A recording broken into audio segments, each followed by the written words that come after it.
Assalamualaikum, welcome back to my YouTube channel. Kembali lagi di channel Riki Kreatif Channel. Di video kali ini aku akan bikin tempat foto dari stik es krim. Yang penasaran nonton video ini sampai habis dan jangan lupa like, subscribe, and share ke teman-teman. Di sini sudah ada bahan-bahannya, itu ada mutiara, ada stik es krim yang warna ungu satu dan warna pink. Terus ada foto aku dan aku menggunakan kerang dan pastinya aku pakai lem.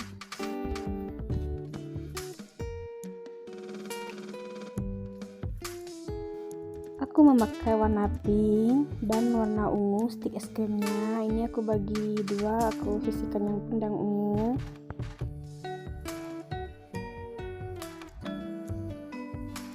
Oke, aku akan melem yang bagian untuk menempelkan fotonya dulu. Aku akan menempel bagian dari stik es krim ini.